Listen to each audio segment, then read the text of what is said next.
My family ignored me until they found out. I won the lottery. Now they want to rebuild our relationship. There was a time when I could have told you what everyone in my family was doing on any given Sunday. I knew the cadence of their lives, the rotating holidays, the birthdays where my name was always scribbled hastily on a group card passed around without enthusiasm. I knew who was getting married, who was pretending to separate, who was secretly back together. I remembered who liked deviled eggs and who always brought the same store-bought pie and took credit for it. I memorized the noise of those rooms even when I wasn't invited into them. Because for years I lived on the periphery of the people I shared DNA with. Not quite estranged, not quite embraced. Somewhere in the gray, where your existence is tolerated rather than cherished. I wasn't disowned, I was forgotten, which in many ways is a colder fate. There's a finality in being disowned. It's a line in the sand. It has drama, heartbreak, a headline. But to be consistently overlooked, to watch texts go unanswered, while others plan family brunches in group chats you're still technically a part of, is to die a social death by 1,000 cuts. It's watching people who share your blood celebrate milestones, pregnancies, new jobs, and backyard barbecues with joyful abandon while you learn about it secondhand, or not at all. It's the humiliation of showing up and realizing there's no seat for you, no mention of your favorite dish, no consideration of your presence at all. I had been shrinking myself for years, reducing my expectations, minimizing my needs, pretending that not being invited or celebrated didn't matter. I told myself I was too sensitive, that people were busy, that it was probably just a misunderstanding. I forced myself to smile when I got birthday texts that arrived 2 days late, or generic messages of, "Hope you're doing well," sent without punctuation or effort. The silence from my siblings grew louder than any argument could have been, the kind of silence that said, "You are not one of us." I had learned to live around that void, not through it. I built my life like a fortress. I poured my time into work, into books, into projects that didn't require applause or acknowledgement. My victories became private, my struggles invisible, and slowly, I convinced myself that needing my family to care was childish. I hardened, I adapted, I endured, until the day everything changed, until the day I won the lottery. I didn't play regularly. It was a fluke, an indulgence on a quiet Friday night, a whim born from boredom and a $20 bill in my wallet.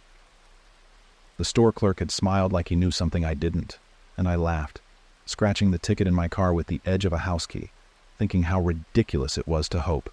And then, as the numbers stared back at me, unblinking, I felt the earth shift beneath my feet. It wasn't $5,000. It wasn't even $50,000. It was $12 million. Enough to rewrite every struggle I had endured. Enough to erase debt, buy property, invest, travel, and still have more than I could spend in a decade of reckless indulgence. It wasn't just money. It was autonomy. It was validation in numerical form. It was the universe handing me leverage I'd never had before. At first, I told no one. I sat with the secret like it was a lit match, burning just close enough to keep me warm, but far enough not to blister my skin. I went to work on Monday like normal, answered emails, made coffee, and observed the absurdity of life continuing as if I hadn't become a millionaire overnight. The cashier at the deli still asked me if I wanted pickles. The bus driver still grunted as I boarded. My landlord still emailed me about fixing the heating next month. The world remained indifferent. But then came the call. Not from the lottery commission, not from the bank, from them. My mother, who hadn't called me in nearly a year unless it was to update me on a relative's death or remind me that someone else needed help with a move, left a voicemail that began with a breathy, suspiciously sweet, "Hi, honey." Her voice strained to sound casual, but it cracked around the edges like a poorly cast actor reading lines from a script written in panic. "I was just thinking of you," she said. "I saw a photo of you from last year. Remember Christmas? We really should catch up. Maybe grab lunch soon. I know things have been busy, but family is family, right?" The bile rose in my throat so fast I thought I'd choke on it. Christmas? The one where I wasn't invited until the day before, and even then, they forgot to put my name on the gift exchange list? The one where I sat in the corner sipping flat cider while my cousins exchanged inside jokes, and my brother made a point of referring to me as the distant one. That Christmas? I didn't return the call, but I didn't have to, because the news was public. Some local paper had run a human interest story about the anonymous winner who came forward, and although I hadn't posed for photos or given interviews, someone at the gas station remembered me. The clerk, maybe. A slip of the tongue, a shared rumor, and like a virus in a vacuum, it spread. By the end of the week, I had more texts from family members than I'd received in the past 3 years combined. Cousins I hadn't seen since high school were suddenly remembering all those great summers we spent together. My sister, who had once blocked me on social media after I dared to criticize a family decision, sent me a string of heart emojis and a nostalgic throwback photo of us from childhood, captioned, "Always my ride or die." It was grotesque. Each message reeked of opportunism disguised as affection. Every sudden attempt at reconnection was laced with the kind of forced warmth that only manifests when people believe there's something to gain. They started suggesting family dinners, reunions, joint vacations. They used words like healing and starting fresh, as if they were the ones offering me a second chance. They spoke of unity now that I was no longer perceived as the black sheep, but rather the golden goose. What stunned me wasn't their hypocrisy. It was the speed with which they flipped the narrative, the way they rewrote history like I'd merely drifted away, not been pushed, like I was the one who chose distance, not them. They started referencing fabricated memories, inserting me into moments I wasn't a part of, as though proximity to my new fortune would retroactively redeem their absence. And then it came. The truth. It started with an email from an aunt I hadn't heard from in half a decade. It was long, winding, and, unlike the others, tinged with remorse. She told me in careful paragraphs that years ago there had been a family decision, something whispered between siblings and cousins and parents over coffee and tea obligation, that I was too different, too sensitive, that it was easier to keep me at arm's length than deal with my opinions, my boundaries, my refusal to play roles that didn't fit me. They had agreed, informally, that I wasn't worth the effort, that family harmony meant less conflict, and I had been the one asking questions no one wanted to answer. She ended the email with, "I didn't fight hard enough for you. I'm sorry. You deserved better." I stared at the screen, heart pounding, not because it shocked me, but because I had always known, deep down. I had always suspected there had been a silent consensus, an agreement to forget me like a book that didn't match the rest of the shelf. But to see it confirmed, in black and white, stripped something final from me. Not anger, not sadness, just the last thread of illusion. That night, I make myself a glass of good green tea, the kind I could now afford without hesitation, and sat in my living room with the lights dimmed and my thoughts loud. And I asked myself the question that had been building from the moment the first text arrived. Do I answer them? Do I give them another chance? Do I pretend we were always close? Let them sit at my table? Let them travel with me on vacations they never would have invited me to before? Do I let them dine on my generosity while feeding me false intimacy? Do I accept the version of love they now offer because it's convenient? For them? Or do I finally do what they did to me? Let them sit in silence. Let them ache for a seat at a table they once made me eat beside, not at. Let them experience the void they once weaponized against me. I didn't respond to any of their messages. Not the emojis wrapped in nostalgia, not the thinly veiled invitations disguised as redemption songs. They came daily at first, tiny digital incursions into a life they had long since exiled me from. My phone, once silent enough to echo loneliness, had become an incessant, buzzing metronome of synthetic affection. Even the most distant relatives, third cousins, long-lost in-laws, estranged family friends, surfaced like bubbles in a swamp, trying to catch a piece of the inheritance they imagined I owed them just for sharing a branch on my tree. But I wasn't interested in their sudden warmth. Not because I was vengeful, not because I wanted to punish them for their silence. No, it was something deeper than revenge. It was clarity. What they didn't understand, what they refused to see, was that I didn't feel like I had won anything at all. Not really. Because what is money when you realize the people who should have loved you unconditionally are only capable of seeing your value when it can be counted in zeros? Every message chipped away at my detachment, not because they made me doubt myself, but because they validated every ache I'd carried like an anchor for years. My isolation hadn't been imagined. My absence hadn't gone unnoticed by accident. I hadn't read too deeply into the avoidance. They had left me out, deliberately. As a matter of strategy, not forgetfulness. I was the complicated one. The reflective surface that reminded them of the things they didn't want to see in themselves. The one who didn't laugh off the cruel jokes. The one who remembered the things they preferred buried.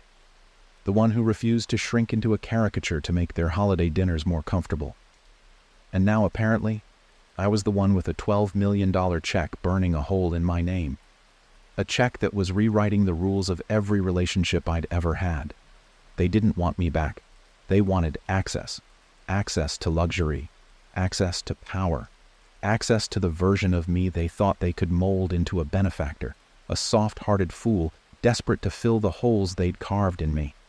But something else was bubbling under all of this.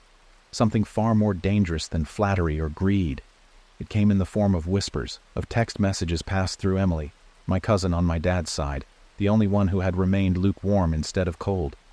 She messaged me after weeks of silence, her words carrying the kind of weight that only comes from someone who thinks they're doing the right thing by revealing a truth they've sat on too long.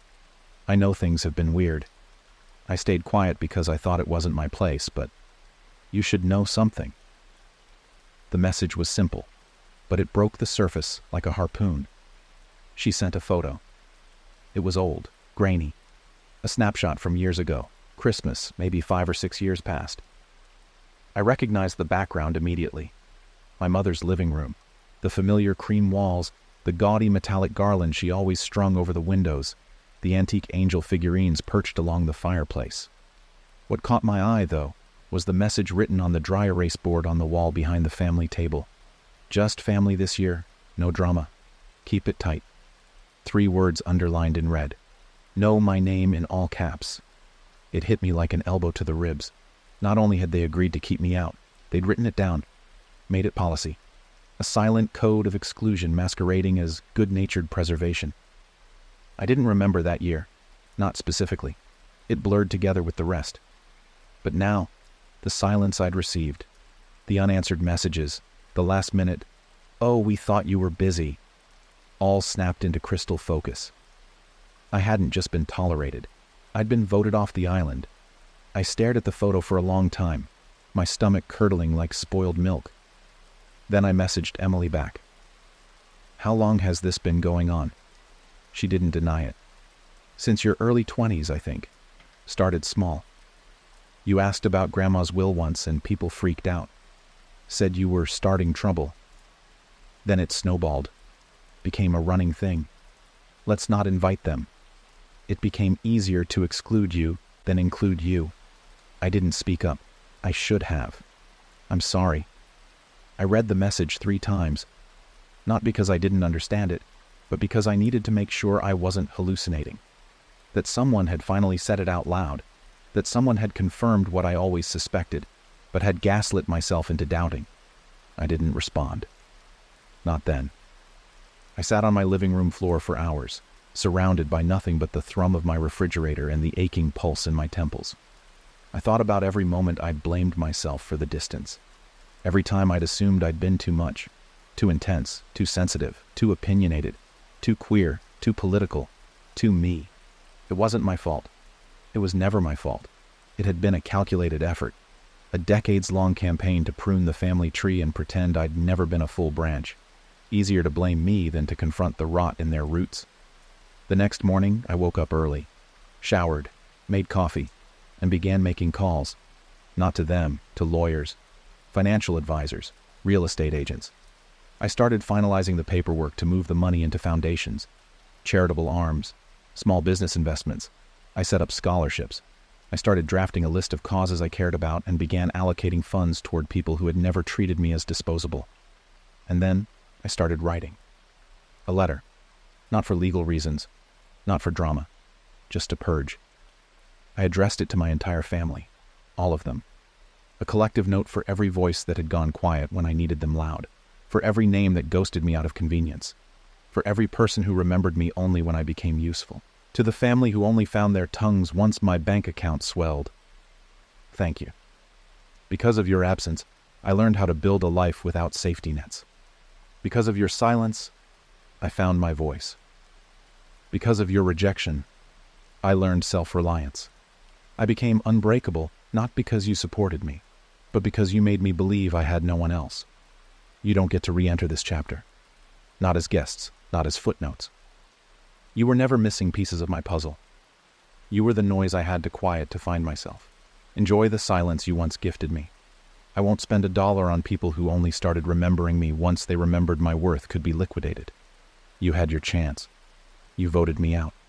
Keep that same energy now. I didn't send it. I didn't need to. Writing it was enough. Some letters are meant to be burned, not mailed. This one, I shredded, piece by piece, until all that remained were fragments too small to carry the weight of memory.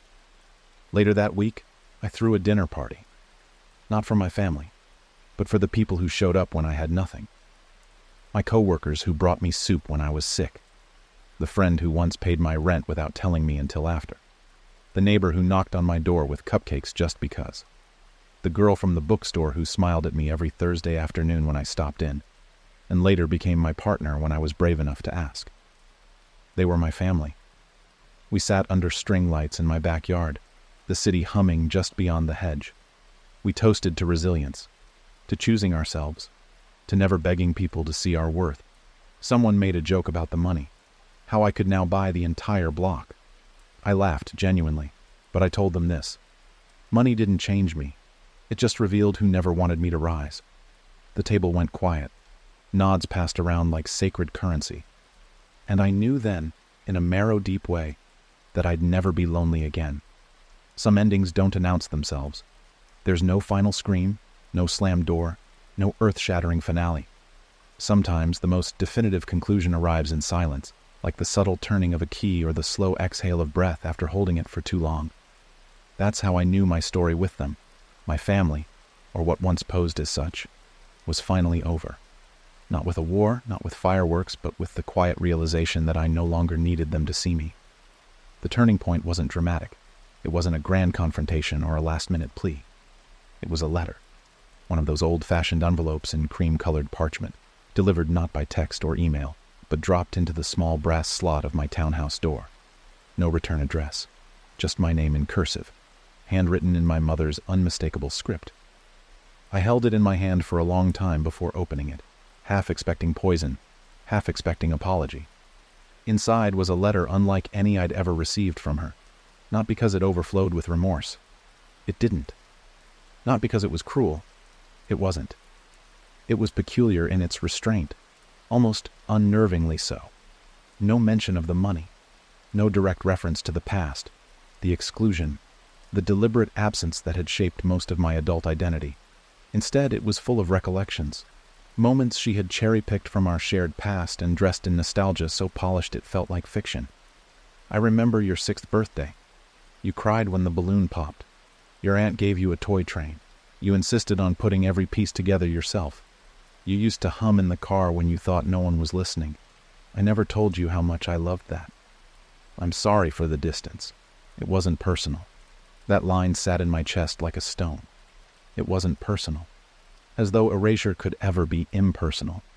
As though choosing silence over understanding, absence over effort, could be reduced to anything less than abandonment in its purest, most passive form. But I didn't cry. Not anymore. That version of me, the one who sat on the edge of her bed replaying every missed phone call and unread message like a mantra, had been buried long before the check arrived. The money hadn't changed me. It had excavated me, revealed who I already was beneath all the bruises I'd learned to hide under politeness and lowered expectations. And now, that version of me, the one they ignored, was the only one they would never truly know. I didn't respond to the letter, not because I hadn't processed it, but because there was nothing left to say.